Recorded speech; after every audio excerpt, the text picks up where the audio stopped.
روز بین المللی محافظت کودکان در ناحیه ایوسه با مراسم رسما از تعمیر کپیتالی برآوردن بینای مؤسسه تاسیسات تو مکتبی رقم 4 دهه توگرک دهه توگرک راست آمد. بعد بازسازی بینای مذکور کودکان در شرایط بازم بهتر و تعلیم و تربیت فرا گرفته خواهند شد. در دوره کارهای آبادانی بخشیده به استقبال ارزنده از جشن مبارک ملی 35 سالگی استقلالیت دولتی جمهوری تاجیکستان با پیشنهاد مقامات اجرایی حاکمیت دولتی ناحیه ایوسه در 5 مؤسسه تاسیسات تا مکتبی کارهای تعمیری کپیتالی بیناها ادامه دارند.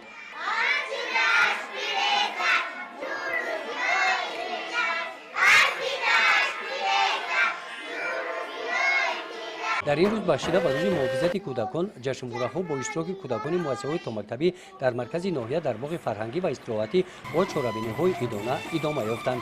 محیط طبیعتی این مرکز فرهنگی با نمایش دستاوردهای تربیت گیرندگان 9 مؤسسه‌های تحصیلات تا مکتبی مسئول کارهای دستی مربیه‌ها و کودکان باز هم زیباتر گشته بود. رئیس ناحیه ایوسه نمایندگان بخش و شعبه‌های مقامات اجرایی حاکمیت دولتی ناحیه کمیسیون اوید به حمایت حقوق کودکان و دستاوردهای مؤسسه‌های تحصیلات تا مکتبی در دوران صاحب استقلالی کشور بهای ارزنده دادند. در چنین محیط از نام مقامات اجرایی حکومت دولتی ناحیه برای تربیت نسل نوروز در روحیه وطندوستی و نشاندادهای ارزنده و بهترین مربیه‌ها مکافات سپاریدند.